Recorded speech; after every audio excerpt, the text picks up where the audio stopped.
Everyone knows that League of Legends is a hive of scum and villainy, and is, to be honest, possibly one of the most miserable experiences you can expose yourself to.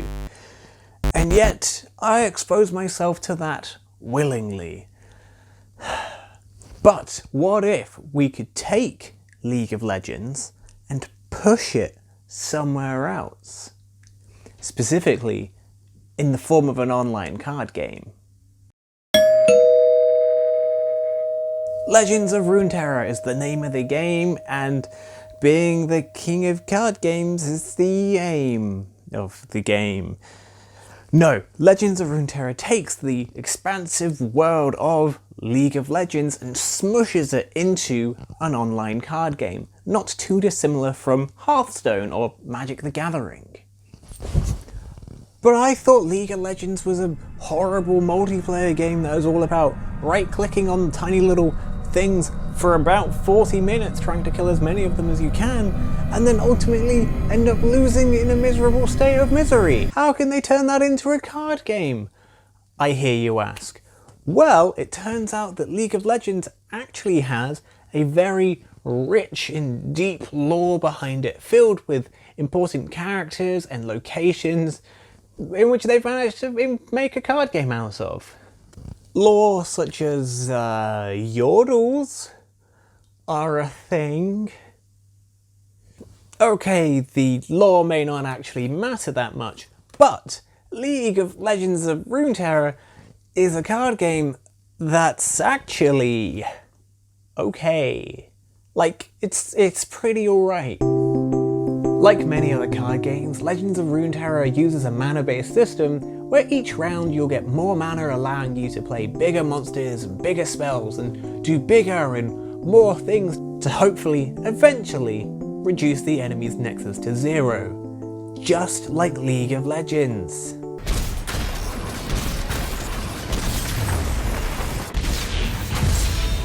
Oh, just like League of Legends. Your units come in many shapes and forms, such as various followers from that deep, rich lore that people care about, but also the titular legends of League of Runeterra, the characters from the other game who are more important than Laurent Blademaster. Strength and grace, beauty in the blade. Yeah, whatever. So far, so every other card game ever. But, the area where League of Legends of Runeterra begins to get interesting is how it handles turn order. You see, unlike every other card game, it doesn't go like, you have your turn 1, then I have my turn 1, then you have your turn 2, and so on and so forth. For each round in this, you take it in turns in a sort of back and forth that can be quite interesting. So let's say we're on round 4, for example, so we both have 4 mana to use, hooray! You'll place like a card, and then I get a chance to place a card, and then maybe you'll place a spell, and I'll place another card, and we're still on round 4, but we've taken it in turns in order to carry out what we want to do on it in a sort of reactionary, back and forth kind of way. This adds a surprising amount of mind games as you try and play your cards in a specific order in the hopes of getting the enemy to possibly use their cards on the things you don't care about, or hoping that maybe, just maybe, they don't have the card to completely clear your board with their 9 mana.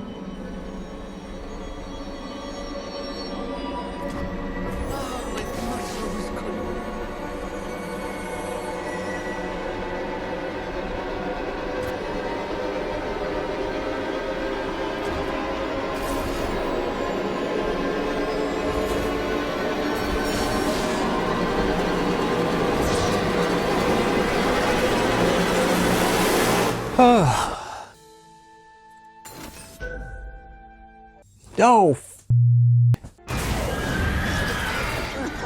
well, yes, this is just a fancy way of having the stack, as I'm told they call it in Magic the Gathering. I'm not a nerd.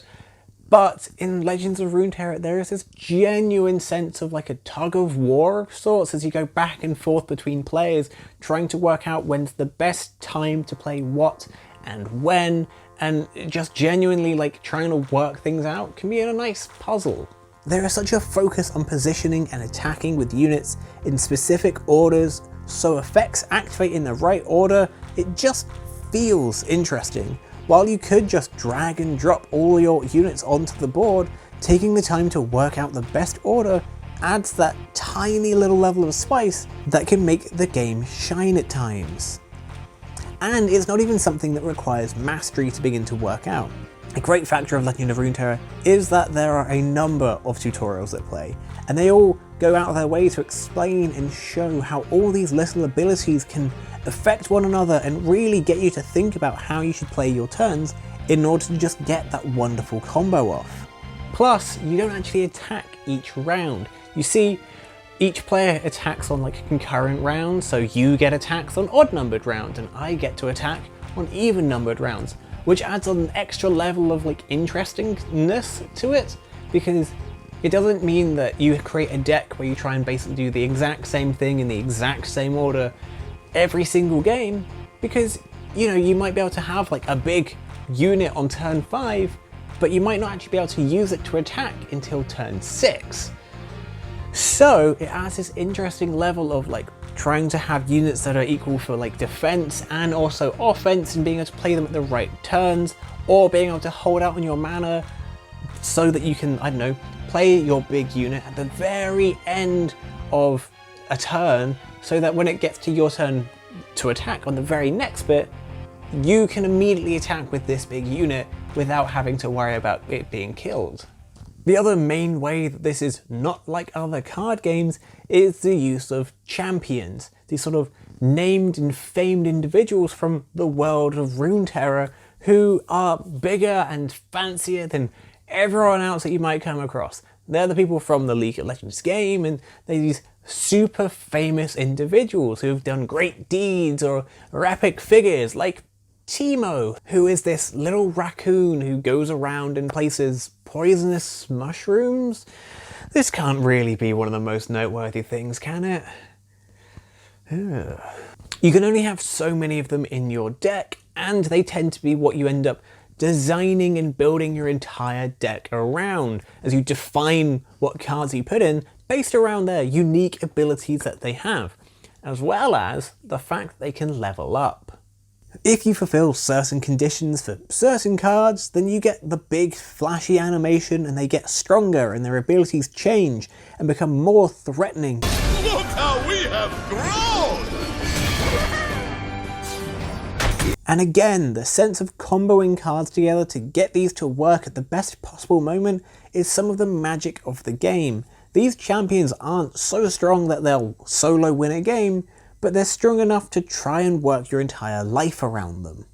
Here's the thing though, sure, Legends of Runeterra may have a bunch of bells and whistles to make the game seem more interesting, but that doesn't get over the fact that it still has every failing of every other card game ever. Like, yes, it is different, but not so different to escape the fact that it is just another card game that operates basically like every other card game.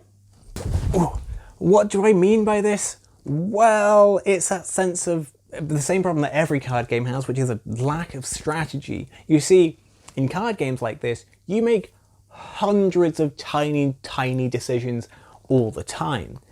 But these are always entirely reactionary decisions. It's never a case of planning ahead, it is entirely reacting what they have just played, what is on the board and what is in your hand, and trying to work out the best way to respond to what they have just done. Say you have your little deck. It's a Demacia and Freljord deck that's entirely based around Fiora, who has the only unique win condition in the game, being that if a single champion card of hers manages to kill 4 enemy units and live, you win the game.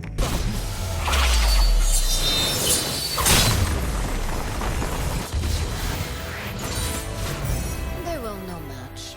Hooray, cool, it's a deck I loved playing.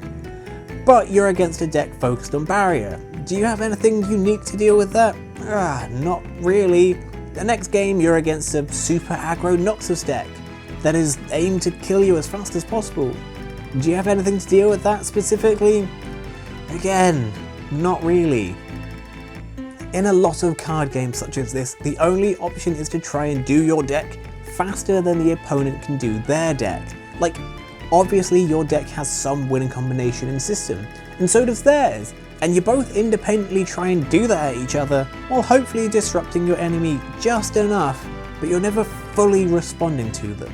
A clearer example of the disparity between the strategy that is involved in League of Legends and the tactics in Legends of Runeterra is in League of Legends. Let's say you landed into a game and everyone on the enemy team, it deals attack damage. They're all essentially AD people. You're like, sweet, we just build armor at some point, maybe earlier in the game than we might, and it will ruin their day. Excellent. That is a sweet strategy. Or their entire team based on being able to heal a lot. So you build some items that negate and are anti-healing, and you're gonna ruin their day. It's wonderful level of planning and strategy. In Legends of Runeterra, you just get to choose between, well, do I kill this unit or do I kill this other unit? Like I said though, this isn't unique to Legends of Runeterra. But given that the fact it comes from League of Legends, it's the offspring of that, it's something that you can't help but notice more. Also, when you first get into the game and you see all the champions and different things that different decks can do, you think, the sky is the limit. I could make so many decks, so many combinations of champions. It'll never get old. It gets old. Turns out, heavy metas begin to form, and there are champions that have struggled to shine since, well, the open and closed beta. And there are only so many times you can go against the exact same control Ezreal deck before things get really, really boring. Like, as you go against an opponent, you get to see what champions they have in their deck, and you begin to kind of know exactly what the cards they'll have in their deck are. Like, an Elise and Darius deck? I wonder what it'll be. Oh, it's spiders. Do you like spiders? Doesn't matter. Here's more spiders. The thing is, did I stay up until 5 AM playing the game when it first came out? Yes. However, I'm also not, like, super thrilled about life right now.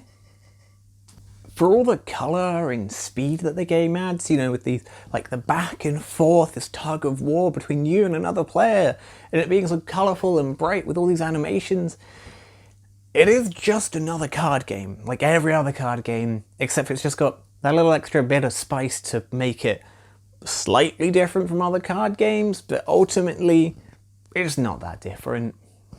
Also, your mileage may vary, but I've become to get, well, incredibly bored of Runeterra recently. Like, yes, I will log in every other day to do daily quests and whatnot. This isn't because I'm having fun with the game, it's because I'm addicted to any crumb of endorphins I can rub into my gums. And part of the reason that I've become bored with the game is to some extent the lack of inspiration for new decks. Legends of Runeterra doesn't have booster packs. In fact, it has somewhat limited avenues for turning you upside down and shaking your pockets loose for the change. This is good as the game gives you a number of cards through reward paths, wildcards, and weekly loot chests. But in other games you have that moment where you crack open a booster pack and get some magical, fanciful card and you're like, oh boy, I can't wait to build a deck around this. Legends of Runeterra doesn't have that. And sure, it has a whole load of other ways for you to be able to unlock cards, and it seems pretty great. But also the speed of this isn't actually that speedy. But you also have expeditions, which is basically their sort of draft mode, where you get given a load of choices to slowly build this sort of deck, and you can get a lot of really interesting inspiration, because there's also, as you play through these trials with these decks, you get to add more cards in, so they grow and develop as you become to understand how maybe your deck works, or maybe some of the lacking areas of them. And it's genuinely really quite fun. However, that's as long as you don't immediately, like, lose twice in a row due to just random chance card draw nonsense. Oh no, It's fine though, because you get like 2 trials in a single expedition. Hooray! The expeditions are also surprisingly quite expensive. And you only get 1 a week so long as you put enough work into unlocking it through your goodie bag every week. Goodie chest. So that's Legends of Runeterra. It's a collectible card game. Ha ha! It is just like every other card game out on the planet, but that doesn't necessarily mean it's bad. The bits and pieces that make it unique make it slightly more fun in some ways than others, just because it is a faster paced, punchier back and forth game. It has that initial speed, and those extra things it does that make it unique are fun and interesting. Like, you are always doing something in the game. You don't have those long moments where you sit out for 5 minutes as you wait for your opponent to finish their long, laborious turn, because your turns are interwoven together. So like, they'll do the first part of their turn, which means that you can then do your part of the turn. So you're always engaged in what is happening on the board. You can, if you want, make a weird and wild and wacky deck that can do all sorts of bizarre things, but you'll all too quickly hit a wall as you realise that it's not actually very viable and everyone else is playing incredibly meta decks, and then the game becomes very, very stale very quickly. Like, they recently released an expansion for it. The Rising Tides expansion came out at the same time as the game was released. And annoyingly, that didn't actually fix any of the problems about it being stale. Instead, you have this other issue in that the game is already beginning to feel overly bloated with different mechanics and different aspects, because suddenly they added like 5 new power words and hundreds of new things to take into account. And that's just one expansion in, and it's already having this incredible sense of bloat and overcomplicatedness. Oh no! Legends of Runeterra isn't a bad game. It's good, it's fine. It is just nothing new, nothing exciting. It is just another card game. If you have played these sort of card games before, like Magic the Gathering or Hearthstone or that Dota one that exists, and you've bounced off of them, then it's going to be the same thing. You're just going to bounce off of this one as well. There's nothing new and enthralling to really, revolutionize the experience. But if you have enjoyed those previous ones, then this is a new game for you to grind away at over and over again, and then eventually run out of steam on and move on to something new, because, I don't know, it's inherently a bit boring. Although this could easily just be down to the fact that I have sunk so many hours into this game for no real good reason. Hello, and thank you for watching my video all about Legends of Runeterra, a game that's quite fun, but I've gotten quite bored of. Now I just spend my days trying to slowly own every single card in the game. I'm doing a surprisingly good job at that almost already. Hooray! Tedium. Anyway, if you have any thoughts about Legends of Runeterra, let me know down below in the comment section, or maybe subscribe or like, etc, etc, please. Otherwise, I have a board game review in the top corner here, which is about Dinosaur Island, a little worker placement game about running a legally distinct dinosaur park. Or down here, there is a video about Final Fantasy VII and the ending of it in the remake, and how it's kind of wonderful, but also kind of not wonderful. Otherwise, you can click on my face orb that's on my face, and that will allow you to subscribe in case you want to see videos that I do in the future. Thank you and goodbye.